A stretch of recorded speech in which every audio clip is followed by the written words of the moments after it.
జైత్యాల కరీంనగర్ ప్రధాన రహదారిపై రోడ్డు ప్రమాదం జరిగింది. కొండగట్టు సమీపంలో ఆర్టీసీ బస్సు లారీ ఢీకొన్నాయి.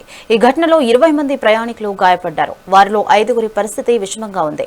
క్షతగాత్రులను తక్షణమే జగిత్యాల జిల్లా ప్రభుత్వ హాస్పిటల్కి తరలించారు. ఈ ప్రమాదంపై రవాణా శాఖ మంత్రి పొన్నం ప్రభాకర్ తీవ్ర విచారం వ్యక్తం చేశారు. కలెక్టర్ ఎస్పీలతో మాట్లాడారు.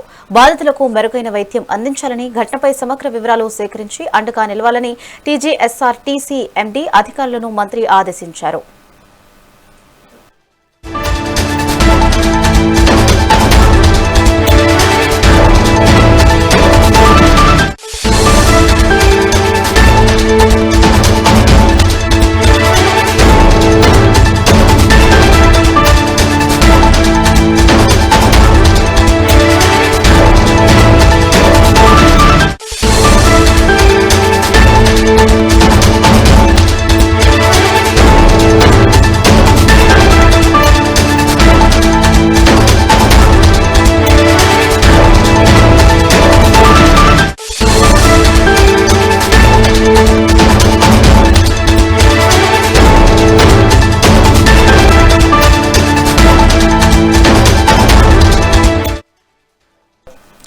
జైత్యాల కరీంనగర్ ప్రధాన రహదారిపై రోడ్డు ప్రమాదం జరిగింది.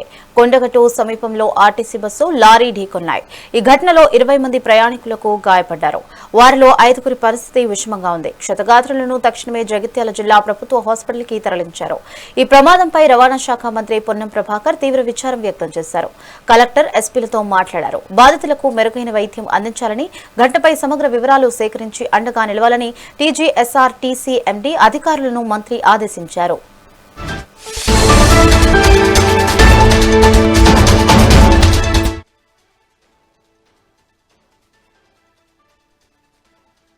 జరిగినటువంటి యాక్సిడెంట్లో మనకి 24 మందిని ఇప్పుడు మనం గవర్నమెంట్ హాస్పిటల్కి షిఫ్ట్ చేయడం జరిగింది.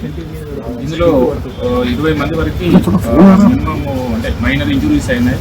4 to 5 మెంబర్స్కి మేజర్ ఇంజురీస్ అయినాయి. ఇప్పుడు వాళ్ళకి సిటీ స్కాన్ ఎక్స్రే తీసుకున్నారు. అందరిని కూడా ప్రైమరీగా స్టెబిలైజ్ చేశారు. మనకు 108 సిబ్బంది, అదేవిధంగా అక్కడ police department, revenue, medical department సంబంధించిన సిబ్బంది అందరూ కూడా ఇమీడియట్గా రియాక్ట్ అయ్యి వాళ్ళందరూ కూడా ఇక్కడికి షిఫ్ట్ చేయడం జరిగింది.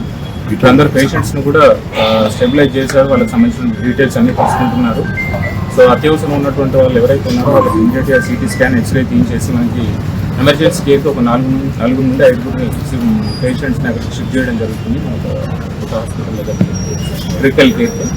సో వాళ్ళని ఇప్పటివరకు అయితే లైఫ్ థ్రెట్ అయితే ఎవరికి లేదు. ఇప్పుడు నైజాక్ కండిషన్స్ ప్రకారం సో ఏమున్నా కూడా ప్రభుత్వ పరంగా ఎవరికైతే గాయాలైనా వాళ్ళందరూ కూడా మంచి వైద్యం అందించడానికి డాక్టర్స్ అందరూ కూడా రెడీగా ఉన్నారు. డిఎంహెచ్ఓ గారు, తర్వాత మన సిబ్బంది అందరూ కూడా రెడీగా ఉన్నారు. కాబట్టి ప్రభుత్వ పరంగా వాళ్ళకి ఎలాంటి ఇబ్బంది లేకుండా వైద్యం అందించడానికి. మధ్య జరిగినటువంటి యాక్సిడెంట్లో